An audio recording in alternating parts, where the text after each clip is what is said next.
Very good morning to all of you दोस्तों, स्वागत है आप सभी का एजुकेशन के एट 6 में। और रुख करते हैं एक नई रिक्रूटमेंट की तरफ। ये रिक्रूटमेंट है दोस्तों कोचिन शिपयार्ड लिमिटेड से लेकर। दोस्तों ये वैकेंसी जो है भारत की मिनी रत्न कंपनी से निकाली गई है, गवर्नमेंट ऑफ इंडिया की तरफ से अपडेट की गई है, जिसके लिए कि आप ऑनलाइन आवेदन कर सकते हैं। और ये जो पोस्ट है, ये पोस्ट है दोस्तों सुपरवाइजरी पोस्ट को लेकर। कौन कौन से पोस्ट यहाँ पे दिए गए हैं, इन सब के बारे में आपको अप टू डेट करेंगे। एडवर्टाइजमेंट संख्या यहाँ से आप चेक कर सकते हैं और इसको नोट करके भी रख सकते हैं। इस पीडीएफ नोटिफिकेशन को भी जरूर अपने पास सेव रखिएगा ताकि इन फ्यूचर आपको ये काम आ सके। दोस्तों ये जो वैकेंसी है, ये कुछ डिफरेंस यानी कि वेरियस पोस्ट हैं, जिसके कि एजुकेशन के साथ साथ एक्सपीरियंस क्वालिफिकेशन भी यहाँ पे मांगे गए हैं। तो मैं उन सब के बारे में एक शॉर्ट डिटेल नोटिफिकेशन आपको यहाँ पे देना चाहूँगा। इन सब नोटिफिकेशन के बारे में जो भी डिटेल है आप तक हम पहुँचाने का प्रयास करेंगे दोस्तों। तो वीडियो को अंत तक देखिएगा और वीडियो पसंद आएगा तो एक लाइक और शेयर भी ज़रूर कर दीजिएगा। तो चलिए हम बात करते हैं दोस्तों यहाँ पे। जी हाँ, सबसे पहले पोस्ट की, जो कि यहाँ पे 3 पदों की ये वैकेंसी है, जो कि यहाँ पे मांगी गई है। 2 यूआर कैटेगरी में यानी कि जनरल कैटेगरी में, एक है ओबीसी कैटेगरी में। 3 साल का डिप्लोमा मांगा जा रहा है इलेक्ट्रिकल इंजीनियरिंग में। अगर आपके पास आईटीआई का कोर्स है और साथ में 22 साल का एक्सपीरियंस है, जी हाँ किसमें दोस्तों, तो ये आपका डॉक यार्ड या फिर शिप यार्ड में 22 साल का एक्सपीरियंस, तो आवेदन कीजिएगा। अन्यथा आपने डिप्लोमा करके यहाँ पे 2 साल का एक्सपीरियंस भी रखा है सुपरवाइजरिंग में इलेक्ट्रिकल वर्क को लेकर, तो आप यहाँ पे आवेदन कर सकते हैं। अगला पोस्ट है कुछ इसी तरह से, जो कि एक ही पद निकाले गए हैं। असिस्टेंट इंजीनियर के पोस्ट है इलेक्ट्रॉनिक्स डिपार्टमेंट से, जो कि जनरल कैटेगरी में ही एक पोस्ट है। 3 साल का डिप्लोमा यहाँ मांगा गया है इंजीनियरिंग एंड इलेक्ट्रॉनिक्स कम्युनिकेशन में, जो कि आपका जो सर्टिफिकेट है वो state board of technical education से वैलिड भी होना चाहिए, ध्यान रखिएगा। या फिर आपने शिपयार्ड या डॉकयार्ड में या फिर इंजीनियरिंग कंपनी में या गवर्नमेंट एस्टैब्लिश्ड कंपनी में अपना यहाँ पे 2 साल का वर्क एक्सपीरियंस रखा है, तो आप इधर आवेदन करेंगे दोस्तों। जी हाँ, सुपरविजन इलेक्ट्रॉनिक्स वर्क्स को लेकर। या फिर आपने यहाँ पे आईटीआई कर रखा है इन द एनएसी यानी कि नेशनल अप्रेंटिस सर्टिफिकेट एक्ट के तहत, और 22 साल का एक्सपीरियंस रखा अपने पास शिपयार्ड या डॉकयार्ड में या इंजीनियरिंग कंपनी के लिए, तो आप इधर आवेदन कर सकते हैं। दोनों ही एलिजिबिलिटी अलग अलग है यहाँ पे। जी हाँ, यहाँ पे एक्सपीरियंस ज़्यादा है, यहाँ पे कम है, पर यहाँ पे डिग्री वालों के लिए वैलिड किया गया है दोस्तों। यहाँ पे असिस्टेंट इंजीनियर का एक पोस्ट है, जो कि 2 पदों के लिए वैकेंसी है और दोनों जनरल कैटेगरी के लिए है। 3 साल का डिप्लोमा मांगा जा रहा है, यहाँ पे ध्यान में रखिएगा। ये भी आपका इंस्ट्रूमेंटेशन में होना चाहिए इंजीनियरिंग, इस बात का ध्यान रखेंगे आप लोग दोस्तों। अगर आपके पास ये जो डिग्री है आईटीआई में है, तो यहाँ पे 22 साल का एक्सपीरियंस के साथ मांगा जा रहा है। बट डिप्लोमा वाला डिग्री आपके पास है, तो आपके पास 2 साल का एक्सपीरियंस भी होना चाहिए। सेम यहाँ पे एक्सपीरियंस क्वालिफिकेशन मांगा जा रहा है। चौथा पोस्ट है दोस्तों असिस्टेंट इंजीनियर का, जो कि वेल्डिंग में है। 20 पद है यहाँ पे। 10 जनरल कैटेगरी के लिए है, 6 ओबीसी, 2 एससी और 2 ईडब्ल्यूएस के लिए है। तो ध्यान में रखेंगे, जो भी छात्र यहाँ पे डिप्लोमा किए हैं मैकेनिकल में, वो आवेदन करेंगे। और आईटीआई आपका मैकेनिकल में है और एनएससी के तहत आपका सर्टिफिकेशन है, तो इधर आवेदन करेंगे। लेकिन यहाँ पे 22 साल का एक्सपीरियंस है, यहाँ पे सिर्फ 2 साल का एक्सपीरियंस बोला जा रहा है दोस्तों। अगला पोस्ट है हमारा यहाँ पे असिस्टेंट इंजीनियर इन स्ट्रक्चरल को लेकर। 10 पोस्ट है यहाँ पे। 5 पोस्ट यहाँ पे जनरल में है, 3 ओबीसी और 1 एससी और 1 ईडब्ल्यूएस के लिए है। आपको बता दें कि ओबीसी का जो वैकेंसी है ये बैकलॉग वैकेंसी है और 3 ईयर का डिप्लोमा मांगा गया है एप्लीकेशन इन मैकेनिकल इंजीनियरिंग में।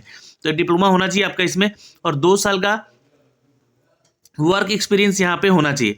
सुपरविजन स्ट्रक्चरल वर्क को लेकर यहाँ पे आपका ये एक्सपीरियंस मांगा गया है। वहीं आईटीआई में अगर देखें तो आपके पास 22 साल का एक्सपीरियंस होना चाहिए। आपके पास सर्टिफिकेशन जो है एनएससी का होना चाहिए, इस बात का ध्यान रखिएगा। अगला जो पोस्ट है हमारा दोस्तों यहाँ पे असिस्टेंट इंजीनियर का, जो कि 15 पदों का यहाँ पोस्ट है। 9 जनरल कैटेगरी, 4 ओबीसी, 1 एससी और 1 ईडब्ल्यूएस के लिए है। जो ओबीसी और एससी कैटेगरी का पोस्ट है वो बैकलॉग की वैकेंसी है। 3 साल का डिप्लोमा डिग्री मांगा गया है मैकेनिकल इंजीनियरिंग के लिए। ध्यान रखिएगा, शिपयार्ड या डॉकयार्ड में आपका इंजीनियरिंग होना चाहिए। ये आपके क्वालिफिकेशन की अगर हम बात करें एक्सपीरियंस क्वालिफिकेशन की, तो 2 साल का क्वालिफिकेशन एक्सपीरियंस मांगा गया है इन दिस सेक्टर, तो आपको इधर आवेदन करना होगा। आईटीआई आपने कर रखा है और 22 साल का एक्सपीरियंस है, सब में सेम यहाँ पे क्वालिफिकेशन और एक्सपीरियंस क्वालिफिकेशन है, बस ट्रेड अलग अलग है। तो असिस्टेंट इंजीनियर यहाँ पे है, जिसमें कि इंजीनियरिंग की डिग्री 3 पोस्ट है, जिसमें कि 2 जनरल और 1 ओबीसी के लिए है। यहाँ पे मैकेनिकल इंजीनियरिंग मांगा गया है, बाकी सेम एक्सपीरियंस क्वालिफिकेशन यहाँ पे बोला गया है। आईटीआई में भी अगर आपने मैकेनिकल से किया है तो 22 साल का एक्सपीरियंस बताना होगा। अगला पोस्ट है दोस्तों यहाँ पे देख सकते हैं असिस्टेंट इंजीनियर के लिए 2 पोस्ट है, जिसमें कि 3 साल का डिप्लोमा होना चाहिए इलेक्ट्रिकल इंजीनियरिंग में या फिर इलेक्ट्रॉनिक्स इंजीनियरिंग में या फिर इलेक्ट्रॉनिक्स एंड टेलीकम्युनिकेशन में या इंस्ट्रूमेंटेशन में या फिर कंट्रोल इंजीनियरिंग में या इलेक्ट्रॉनिक्स एंड इंस्ट्रूमेंटेशन में, या फिर आपने अप्लाइड से किया है यहाँ पे अपना इलेक्ट्रॉनिक्स में, तो आप आवेदन आप कर सकते हैं। State board of technical education से आपका ये कंप्लीट होना चाहिए। 7 ईयर पोस्ट क्वालिफिकेशन एक्सपीरियंस मांगा गया यहाँ पे, इस बात का ध्यान रखिएगा। और साथ में दोस्तों इलेक्ट्रिकल और क्रेन शिपयार्ड में 2 साल का एक्सपीरियंस क्वालिफिकेशन यहाँ पे आपका होना चाहिए। दोस्तों यहाँ पे अगर हम अगले पोस्ट की बात कर ले तो असिस्टेंट इंजीनियर की पोस्ट है, 2 पदों की वैकेंसी है। डिग्री इन केमिस्ट्री होना चाहिए या फिर 3 ईयर का डिप्लोमा होना चाहिए इंजीनियरिंग ब्रांच में, जो कि आपका NACE या FROSOI लेवल का इंस्पेक्टर क्वालिफिकेशन के लिए मांगा गया है। 7 ईयर का पोस्ट क्वालिफिकेशन एक्सपीरियंस यहाँ भी मांगा गया है, बट यहाँ पे अगर शिपयार्ड या डॉकयार्ड में आपके पास एक्सपीरियंस है तो आप इधर आवेदन करेंगे। अगला पोस्ट है दोस्तों यहाँ पे देखिए ITI भी मांगा गया है आपके, तो यहाँ पे 22 साल का एक्सपीरियंस बोला जा रहा है। तो यहाँ पे ITI वालों के लिए जो एक्सपीरियंस है ना वो 22 साल का है, और जो डिग्री कर रखे हैं उनको 2 से 7 साल का एक्सपीरियंस बोला जा रहा है। तो अकाउंटेंट का भी पोस्ट है 2 यहाँ पे जनरल के लिए वैकेंसी है। तो यहाँ पे मास्टर इन कॉमर्स कर रखा है और 7 साल का पोस्ट क्वालिफिकेशन एक्सपीरियंस है इन फाइनेंस सेक्टर या अकाउंटिंग में, then you can apply for the post. Public sector का, अंडरटेकिंग, प्राइवेट सेक्टर का कोई भी एक्सपीरियंस यहाँ पे चलेगा। ग्रेजुएट है अगर आप दोस्तों यहाँ पे CA या CMA कर रखा है आपने, then you can also apply, लेकिन 5 साल का यहाँ पे क्वालिफिकेशन एक्सपीरियंस बोल दिया गया है। तो ये एक अपडेट है दोस्तों अकाउंटेंट के पोस्ट को लेकर। असिस्टेंट एडमिनिस्ट्रेटिव को लेकर यहाँ पे एजुकेशन क्वालिफिकेशन इसेंशियल बताया गया है कि कम से कम आपके पास एक पोस्ट के लिए 3 साल का डिग्री होना चाहिए, bachelor degree in arts, bachelor science या फिर बैचलर इन बिजनेस एडमिनिस्ट्रेशन या फिर bachelor degree on computer application, है कि BCA का भी होना चाहिए, लेकिन 60% के साथ ये डिग्री आपके पास होना चाहिए, तो ही आप इस एक पोस्ट के लिए आवेदन कर सकते हैं।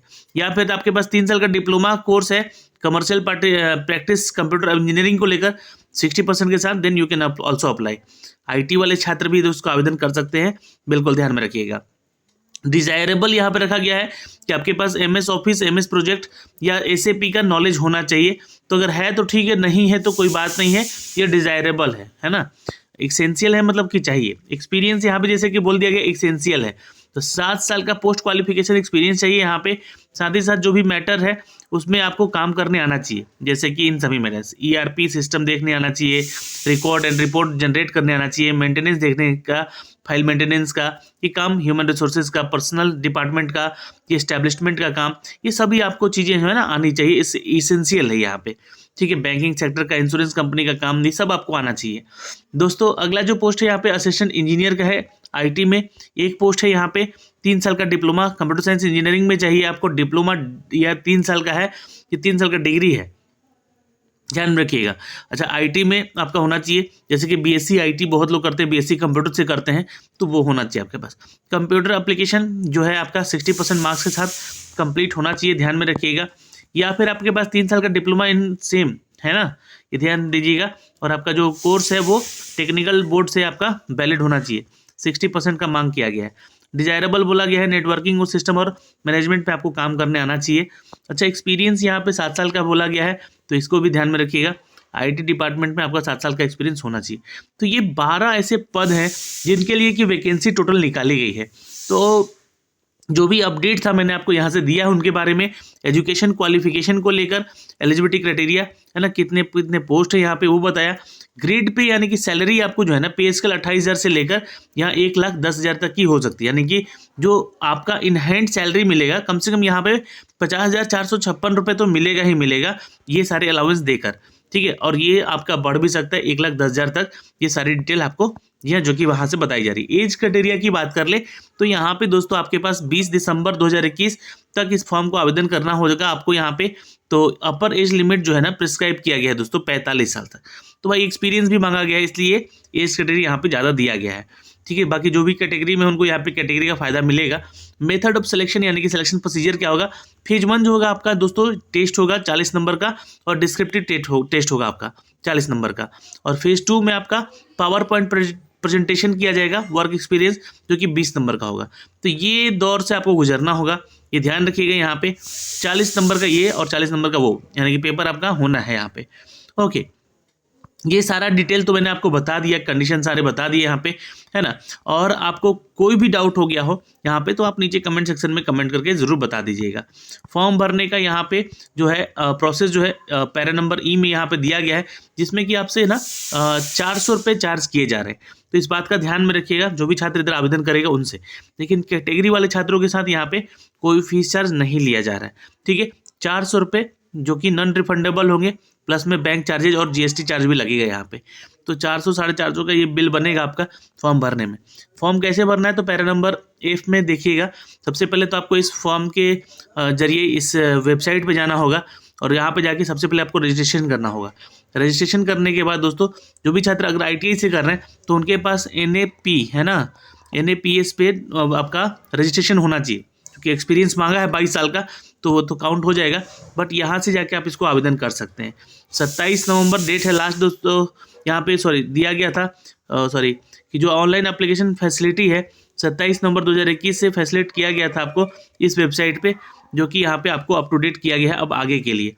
तो ये सारा डिटेल है दोस्तों, जी हाँ, जिसके कि आप आवेदन कर सकते हैं। कब तक कर सकते हैं ये मैं आपको दिखला देना चाहता हूँ यहाँ पे।